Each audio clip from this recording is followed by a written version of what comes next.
sa gawa, at sa aking pagkukulang. Kaya isinasamo ko sa mahal na Birheng Maria, sa lahat ng mga anghel at mga banal, at sa inyo mga kapatid, na ako ipanalangin sa Panginoong ating Diyos. Kaawaan tayo ng makapangyarihang Diyos. Patawarin tayo sa ating mga kasalanan at patnubayan tayo sa buhay na walang hanggan. Amen. Panginoon, kaawaan mo kami. Panginoon, kaawaan mo kami. Kristo, kaawaan mo kami. Kristo, kaawaan mo kami. Panginoon, kaawaan mo kami. Panginoon, kaawaan mo kami. Manalangin tayo. Ama naming makapangyarihan, ikaw ang tumanglaw sa lahat ng mga bansa. Ang mga hinirang mong tao ay iyong dulutan ng kasi-kasiyang pamumuhay at puspusin mo ang aming kalooban ng liwanag na iyong pinasikat noon pa man sa aming mga ninuno at magulang sa pamamagitan ni Hesukristo kasama ng Espiritu Santo magpa sa walang hanggan. Amen. Magsiupo muna po ang lahat. Pagbasa mula sa unang sulat ni Apostol San Juan. Minamahal kong kapatid, yamang gayon kadakilang pag-ibig ng Diyos sa atin, dapat din tayong mag-ibigan. Walang taong nakakita sa Diyos kailanman, ngunit kung tayo'y nag-iibigan, nasa atin siya at nagiging ganap sa atin ang kanyang pag-ibig. Nalalaman nating nananatili tayo sa Diyos at siya naman sa atin sapagkat pinagkakalooban niya tayo ng kanyang Espiritu. Nakita namin at pinatotohan ng sinugo ng Ama ang kanyang anak bilang tagapagligtas ng sanlibutan. Ang nagpapahayag na si Jesus, ang anak ng Diyos, ay nananatili sa Diyos at ang Diyos na may nananatili sa Kanya. Nalalaman natin na pinananaligan ang pag-ibig ng Diyos sa atin. Ang Diyos ay pag-ibig. Ang nagpapatuloy na umiibig ay nananatili sa Diyos at nananatili naman sa Kanya ang Diyos. Ang pag-ibig ay nagiging ganap kung hindi natin kinatatakutan ang araw ng paghuhukom sapagkat tayo'y tulad ni Kristo kahit nasa daigdig pang ito. Walang kalakip na takot ang tunay na pag-ibig sapagkat pinapawi ng pag-ibig ang anumang pagkatakot. Hindi paganap ang pag-ibig ng sino mang natatakot sapagkat ang takot ay kaugnay ng parusa. Ang salita ng Diyos. Salamat sa Diyos. Poon maglilingkod sa iyo, tanang bansa nitong mundo. Poon maglilingkod sa iyo, tanang bansa nitong mundo. Turuan mo yaong haring humatol ng katuwiran, sa taglay mong katarungan o Diyos, siya'y bahaginan, upang siya'y maging tapat, mamahala sa iyong bayan, at pati sa mahihirap, maging tapat siyang tunay. Poon maglilingkod sa iyo, tanang bansa nitong mundo. Mga haring nasa pulo at naroon sa Espanya, maghahandog ng kaloob, ihahaing din sa kanya. Pati yaong mga hari ng Arabia at Ethiopia, may mga kaloob ding taglay nilang alaala. Ang lahat ng mga hari, gagalang sa harap niya, mga bansay magpupurit, maglilingkod sa tuwina. Poon maglilingkod sa iyo, tanang bansa nitong mundo. Kanya namang ililigtas ang sinumang tumatawag, lalo yung nalimot ng mga taong mahihirap. Sa ganitong mga tao, siya'y lubhang nahahabag, sa kanila tumutulong upang sila ay maligtas. Poon maglilingkod sa iyo, tanang bansa nitong mundo. Tumayo na po ang lahat.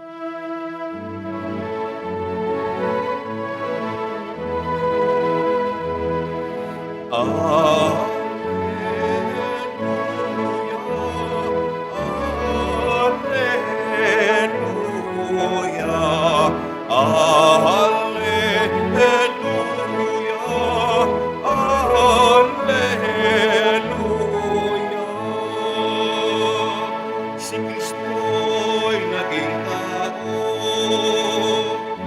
hari ng langit at mundo.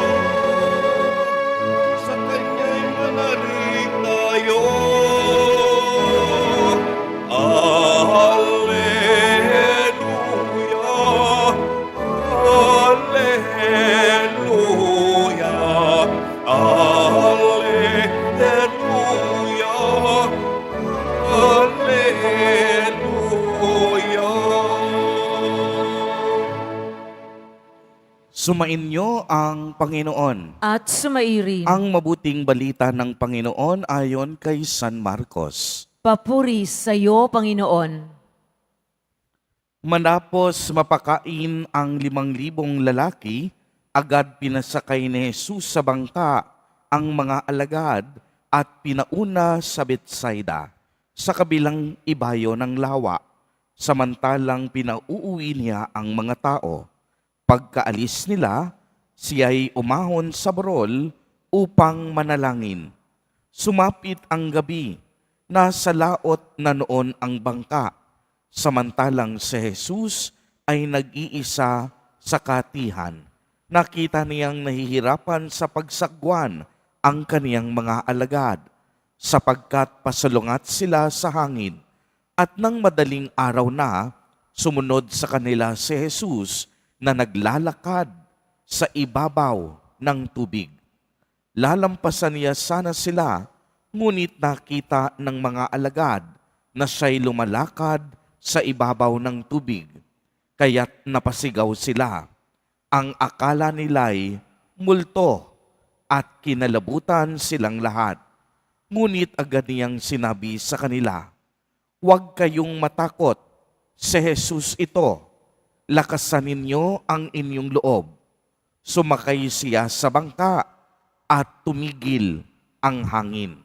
Sila'y lubhang nanggilalas sapagkat hindi nila nauunawaan ang nangyari sa tinapay.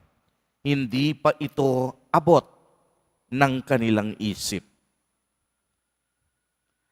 Ang mabuting balita ng Panginoon. Pinupuri ka namin, Panginoong Heso Kristo.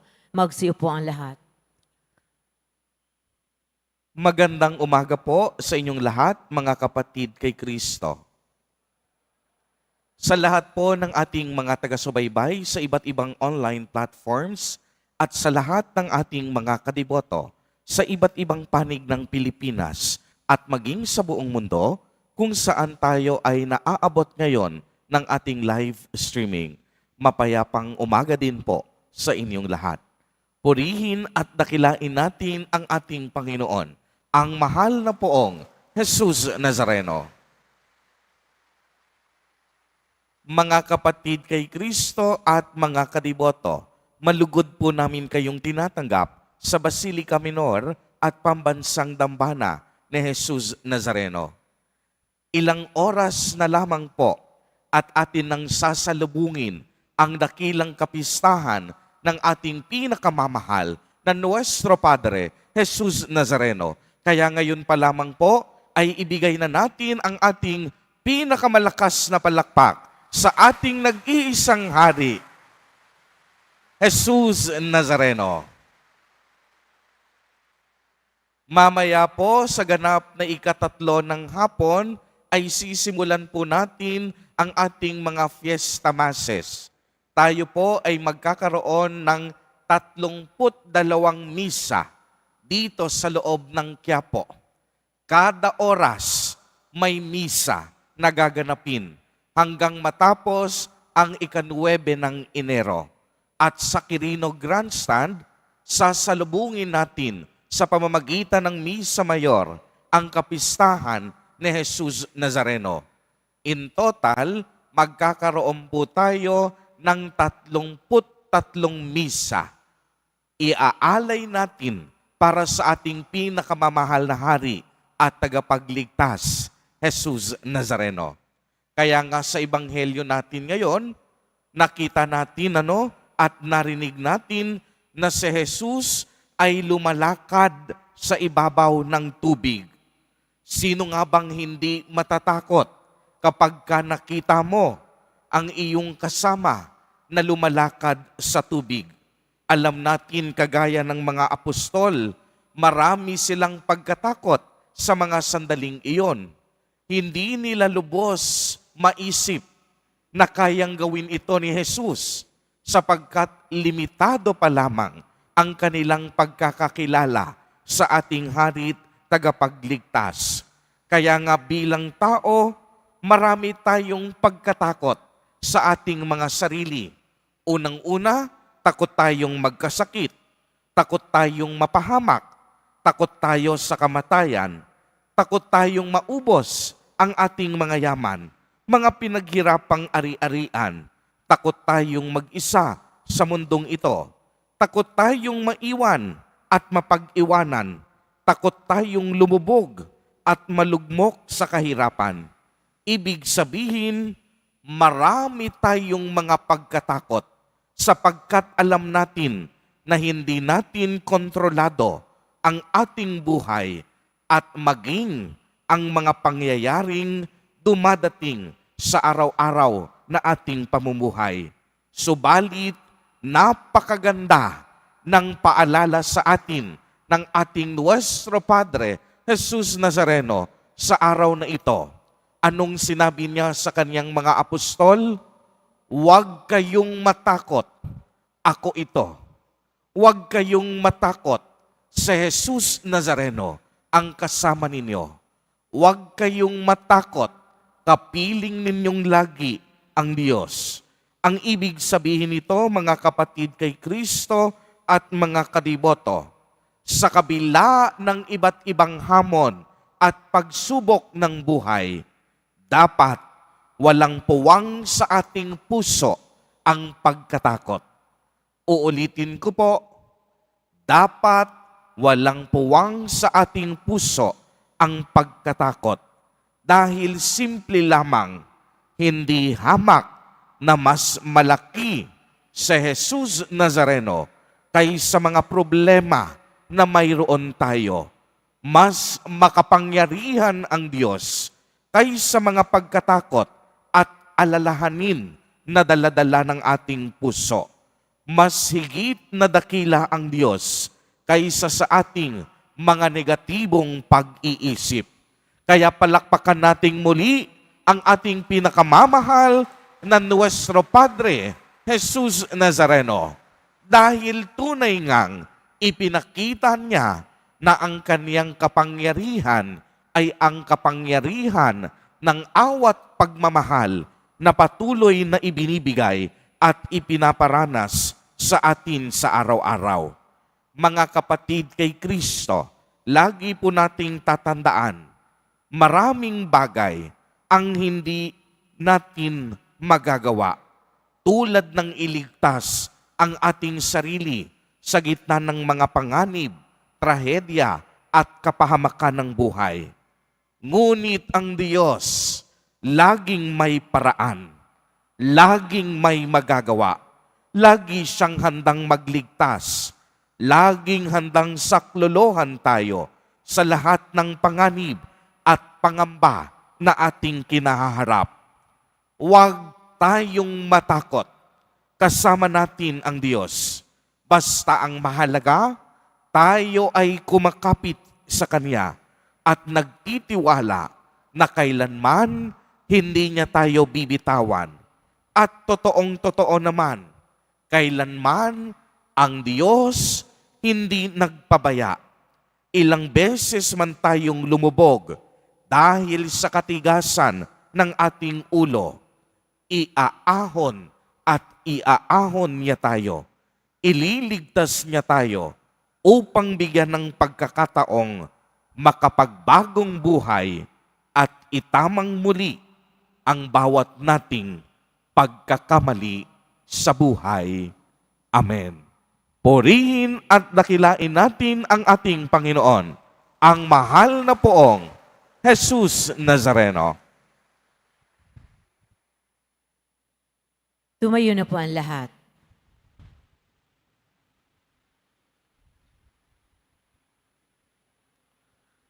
Minamahal kong mga kapatid, hilingin natin sa ating Ama sa Langit na palakasin ang ating pananampalataya at tulungan tayong mapaglabanan ang ating mga takot.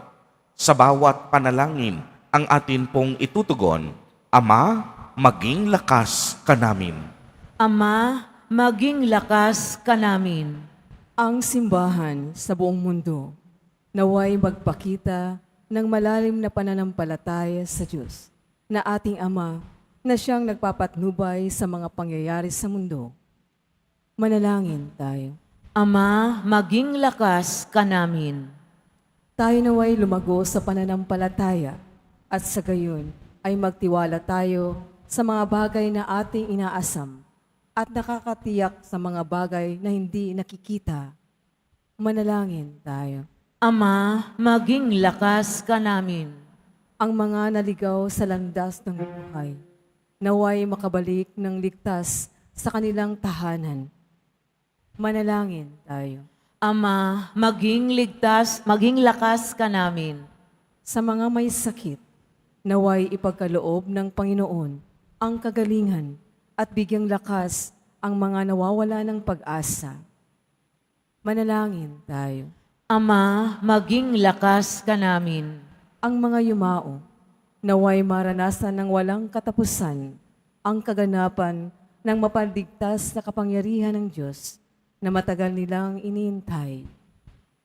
Manalangin tayo. Ama, maging lakas ka namin. Isama po natin sa ating mga panalangin sa mga sandaling ito ang mga kapatid at kadiboto natin na nagdiriwang ng kanilang kaarawan sa araw na ito. Ang mga mag-asawang nagdiriwang ng anibersaryo ng kanilang mga kasal, ang mga kaibigan at kamag-anak natin na may sakit at may malubhang karamdaman, gayon din ang mga pamilyang nagugutom at walang makain. Naway ingatan, patnubayan at basbasan silang lagi ni Jesus Nazareno. Manalangin tayo. Ama, maging lakas ka namin. Ama naming nasa langit, patid namin na ipagkaloob mo ang anumang hilingin namin sa ngalan mo. Nawa ay maging bukas lagi ang aming mga tenga sa iyong salita. Hinihiling namin ito sa pamamagitan ni Kristo na aming Panginoon. Amen. Magsipo ang lahat.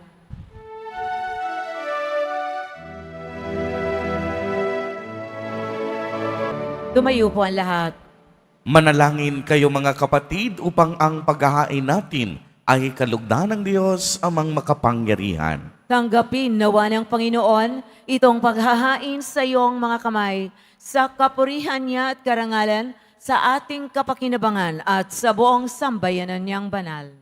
Ama naming lumikha, ang tapat na pag-ibig at pagkakasundo ay sa iyo nagmumula.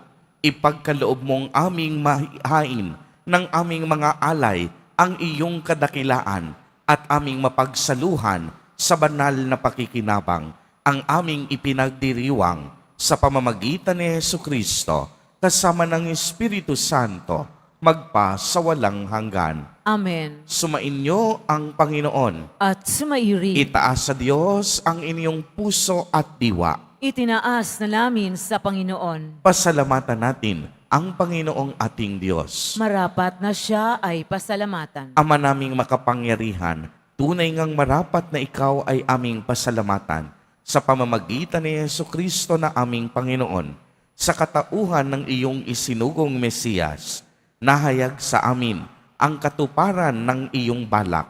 Ngayon nga ay iyong ipinakikita sa tanan ang liwanag na tumatanglaw sa sangkatauhan sa pagpapahayag ng anak mong ginigiliw na siya ay hindi naiiba sa amin. Minarapat mong sa pagkatao nami magningning ang kariktan ng kadakilaan niyang hindi magmamaliw. Kaya kaisa ng mga anghel na nagsisiawit ng papuri sa iyo, nang walang humpay sa kalangitan, kami nagbubunyi sa iyong kadakilaan. Santo, Santo, Santo, Panginoong Diyos na mga hukbo, napupuno ang langit at lupa ng kadakilaan mo, o sana sa kaitaasan.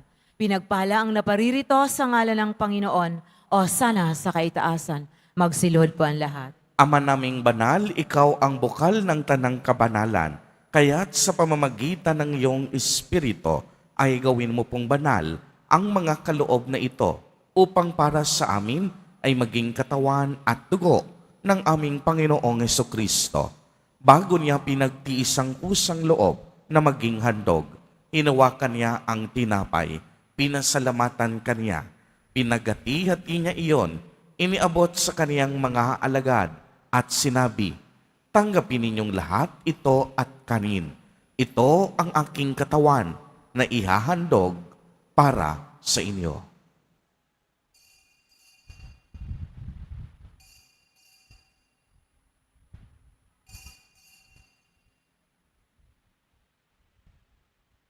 Gayon din naman noong matapos ang hapunan, hinawakan niya ang kalis, muli kanyang pinasalamatan.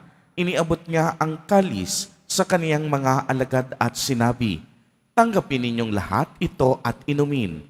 Ito ang kalis ng aking dugo, ng bago at walang hanggang tipan, ang aking dugo na ibubuhos para sa inyo at para sa lahat sa ikapagpapatawad ng mga kasalanan.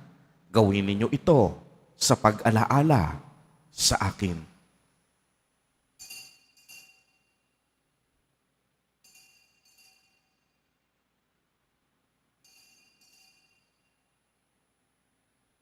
Tumayo po ang lahat. Ang misteryo ng pananampalataya. Si Kristo ay namatay, si Kristo ay nabuhay, si Kristo ay babalik sa wakas ng panahon. Ama, ginagawa namin ngayon ang pag-alaala sa pagkamatay at muling pagkabuhay ng iyong anak. Kaya't iniaalay namin sa iyo ang tinapay na nagbibigay buhay at ang kalis na nagkakaloob ng kaligtasan. Kami po'y nagpapasalamat dahil kami iyong minarapat na tumayo sa harap mo para maglingkod sa iyo. Isinasamo namin na kaming magsasalo-salo sa katawan at dugo ni Kristo ay mabuklod sa pagkakaisa sa pamamagitan ng Espiritu Santo. Ama, lingapin mo ang iyong simbahang laganap sa buong daigdig. Puspusin mo kami sa pag-ibig kay isa ni Francisco na aming Santo Papa at ni Jose na aming Obispo at ng Tanang Kaparian. Alalahanin mo rin ang mga kapatid naming nahimlay nang may pag-asang sila'y muling mabubuhay. Gayon din ang lahat ng mga pumanaw. Kaawaan mo po sila at patuloyin sa iyong kaliwanagan.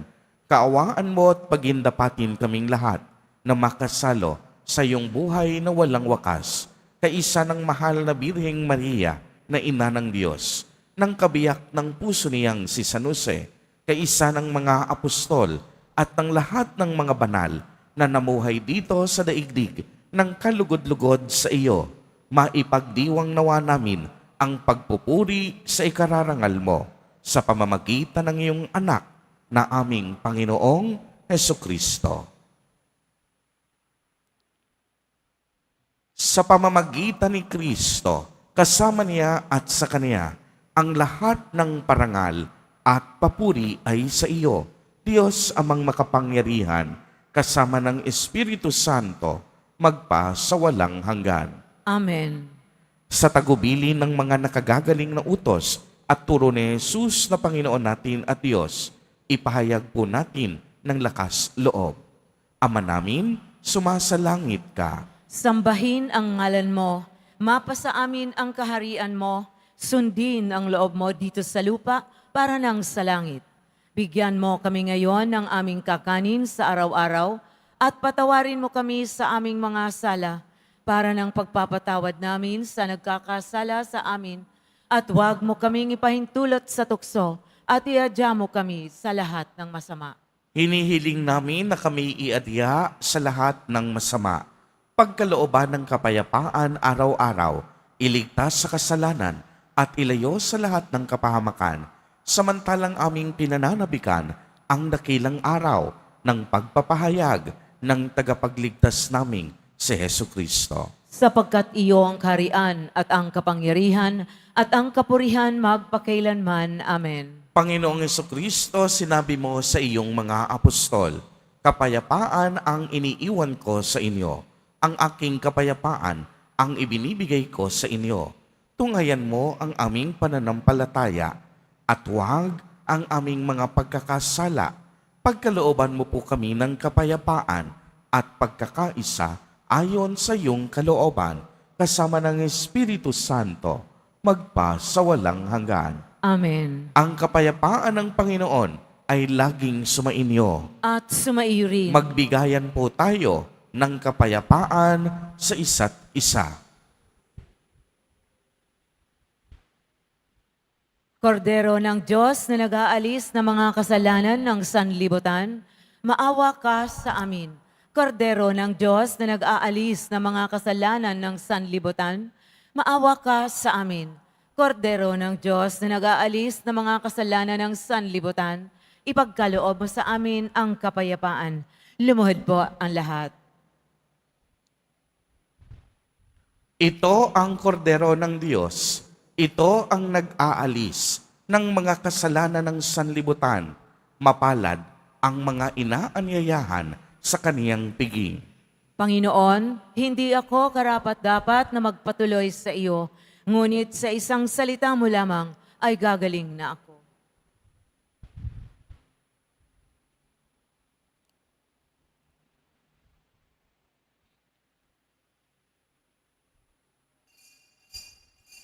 Para sa lahat ng tatanggap ng banal na komunyon, sasagot po tayo ng amen. Pagkasabi ng pari o ng lay minister ng katawan ni Kristo at isubo agad sa bibig bago umalis sa harapan ng pari o lay minister. Sumunod po tayo.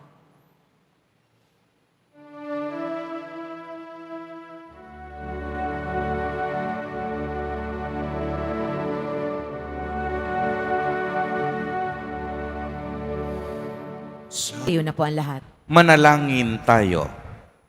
Ama naming mapagmahal, kaming pinapagsalo mo sa iyong banal na piging, ay papakinabangin mo sa iyong dakilang pag-ibig, ngayon at kailanman, upang pagkalipas ng mga kaloob mong pansamantala, makamtan namin ang aming inaasahang pampalagian sa pamamagitan ni Jesucristo, kasama ng Espiritu Santo, magpa sa walang hanggan. Amen. Sumainyo ang Panginoon. At sumaiyo rin.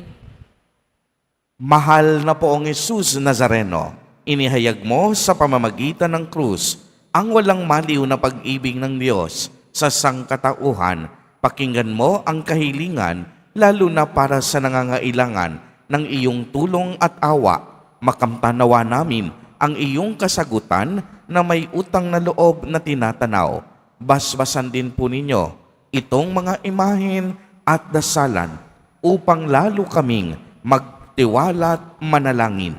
Sa pamamagitan ng bendisyon na ito, naway lalo kaming maging mapaglingkod, masunurin at tapat sa iyo na aming maluwalhating Panginoon, magpa sa walang hanggan. Amen.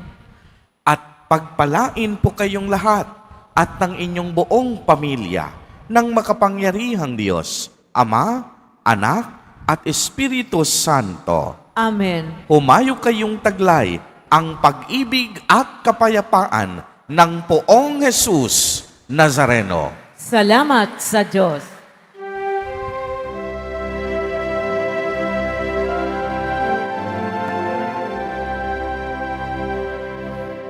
Nuestro Padre Jesús Nazareno, sinasamba ka namin. Pinipinto ka namin, aral mo ang aming buhay at kaligtasan. Nuestro Padre Jesús Nazareno, iligtas mo kami sa kasalanan. Ang krus mong kinamatayan ay sagisag ng aming kaligtasan. Nuestro Padre Jesús Nazareno, dinarangal ka namin. Nuestro Padre Jesús Nazareno, dinulwalhati ka namin. Nuestro Padre Jesús Nazareno, dinarangal ka namin. Nuestro Padre Jesús Nazareno, dinulwalhati